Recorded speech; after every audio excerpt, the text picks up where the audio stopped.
අද තවත් අලුත්ම ව්‍යාකරණ පාඩමක් අරගෙනයි මම මේ විඩියෝවට එන්නේ.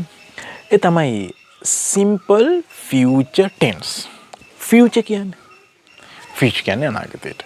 එහෙනම් මීට කලින් මා ඔබට ඊටාම පැහැදිලිව විවිධාකාර ක්‍රම වලින් simple present tense, past tense පැහැදිලි කරන්නට ඉතින්. ඉතින් දැන් මම සූදානම් වෙන්නේ simple future tense ගැන කියලා දෙන්න. future කියන්නේ අනාගතයනේ. ඉතින් මේ අනාගත කාලය කොහොමද අපි ඉංග්‍රීසියෙන් ප්‍රකාශ කරන්නේ? ඉතින් අනාගත කාලය පිළිබඳව කතා කරන්න ඉංග්‍රීසි භාෂාවෙන් විවිධාකාර ග්‍රැමර් පාඩම් තියෙනවා. ඉතින් ඒන් එකම සරල ක්‍රමයක්, ඉතාම සරලම ක්‍රමයක් තමයි මේ simple future tense කියන්නේ. නම් simple future tense ගැන තමයි අද අපි ඉගෙන ගන්න. මේ simple future tense වලින් වාක්‍ය හදනකොට අපි දැනගන්න ඕන වැදගත්ම දෙයක් තමයි මේ verbs පිළිබඳව. බොහෝ දෙනාට මේ future tense ඉගෙන ගන්නකොට එන ගැටලුව තමයි අනාගතයට කොයි ක්‍රියාපද? අනාගතයට කොහෙන්ද ක්‍රියාපද කියන ප්‍රශ්නේ එනවා. ඒ ප්‍රශ්නය හරියටම හරි. මටත් ওই ප්‍රශ්නේ තිබුණා. එහෙමනම් මේ අනාගත කාලට මෙන්න මේ present කියන්නේ වර්තමාන කාලේ, past කියන්නේ අතීත කාලේ. ඉතින් මේ future එහෙම නැත්නම් අනාගත කාලට තනි ක්‍රියාපද හොයාගන්න භාෂාවේ නැහැ. ඒ කියන්නේ මේ වගේ එක වචනයකින් කියන්න පුළුවන් ක්‍රියාපදයක් හොයාගන්න නැහැ. එතකොට අපි කොහොමද අනාගත කාල ක්‍රියාපද අපි හදාගන්නේ? එහෙනම් දැන් අපි මේ ග්‍රැමර් එක ඉගෙන ගන්න ඕන අපිට ක්‍රියාපද ඕනෙමනේ. එහෙනම් සබ්ජෙක්ට් එක ගැටලුවක් නැහැනේ. ඔබ දන්නවනේ සබ්ජෙක්ට් මොනවද කියන්නේ කියලා.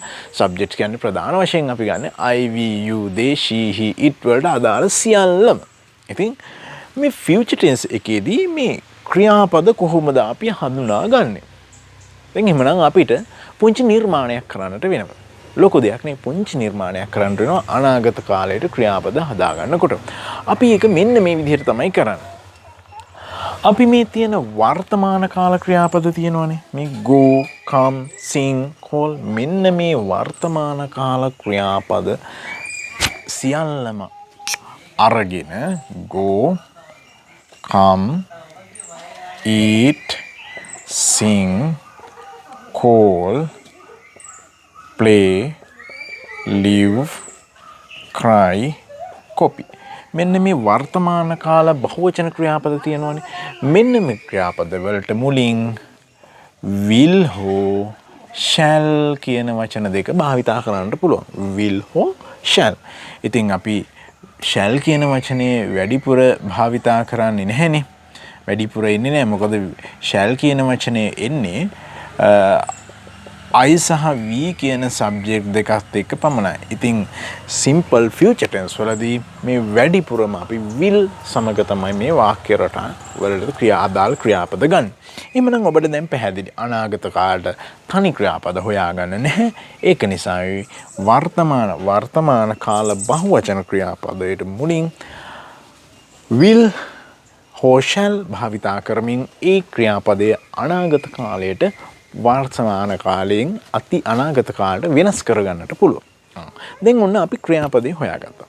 දැන් ඊළඟට අපි බලන්න ඕනේ මේ වාක්‍ය රටාවක් කොහොමද ගොඩනගන්නේ කියලා. කොහොමද අපි වාක්‍ය රටාවක් ගොඩනගන්නේ simple future tense වලට.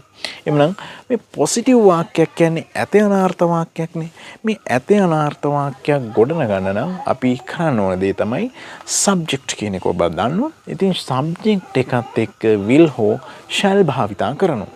ඒත් එක්කම වර්තමාන කාල බහුවචන ක්‍රියාපදයක් තමයි භාවිතා කරන්නේ. subject, will, shall, verb, object, rest. එhmenan shall කියන වචනේ භාවිතා කරන්නේ I සහ we එක්ක විතරයි. නම් will කියන වචනේ ඕනෑම subject එකක් එක්ක අපිට භාවිතා කරන්නට ඉතාම පහසුවෙන් පුළුවන්. එhmenan අපි කොහොමද දැන් මේ අනාගත කාලට වාක්‍ය හදන්නේ? subject, verb, object අපිට ඒ විදිහට අරන් යන්න පුළුවන්. She will help me. ඇය මට උදව් කරાવી. She will help me. They will sing songs. ඔවුන් ගීත ගායනා කරાવી. Father will drive the car. තාත්තා කාර් එක පදවාවි. Nimal will write a poem. Nimal කවියක් ලියාවි. The sisters will clean the class. සහෝදරියෝ පන්තිය පිරිසිදු කරાવી. ඔය පමණක් නෙමෙයි. අපි මෙහෙම කියමු. The teacher will complete the lesson. පාඩම සම්පූර්ණ කරાવી. Your friend will come here. ඔයාගේ යාළුවෝ මෙහෙවි. The birds will make nest. කුරුල්ලෝ කූඩු හදාවි. කැදලි හදාවි. The children will play cricket in the evening. ළමයි හවස සෙල්ලම් ගා. ඉතින් මෙහෙම will කියන පදය සමග වර්තමාන කාල බහුවචන ක්‍රියාපදයක් දැම්මම අපිට ඉබේටම ඒ ක්‍රියාව ඒ වාක්‍ය අනාගත කාලයට හරවා ගන්නට පුළුවන්. එහෙනම් අපිට මේ ග්‍රැමර් එකේ තියෙන වැදගත්කම මොකද්ද? මොකද්ද වැදගත්කම?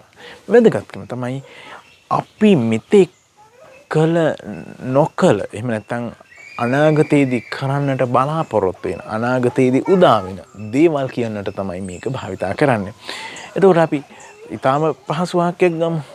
She will go to Kandy tomorrow. ඇය හෙට නුවර යාවි. එමනම් will go. Will go. They will organize a party. ඔවුන් සාදයක් සංවිධානය කරાવી.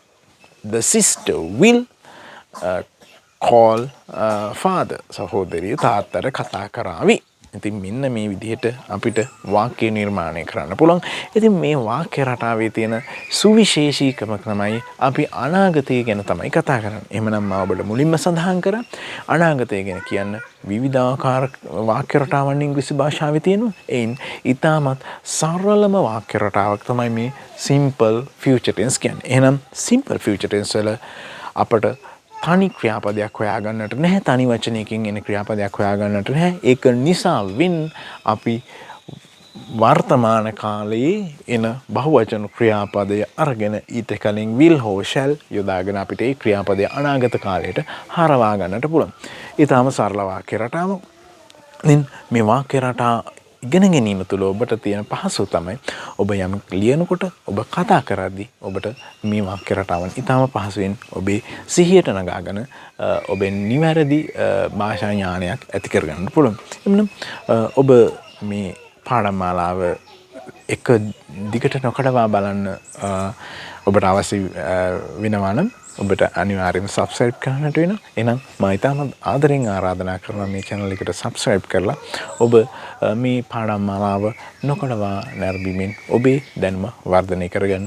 එhmenan ඒ දැනුම තුලින් ඔබට පුළුවන් ඔබේ මේ භාෂා ඥානය දියුණු කරගනිමින් ඔබේ අනාගත ඉලක්කයන් සපුරා ගන්නට.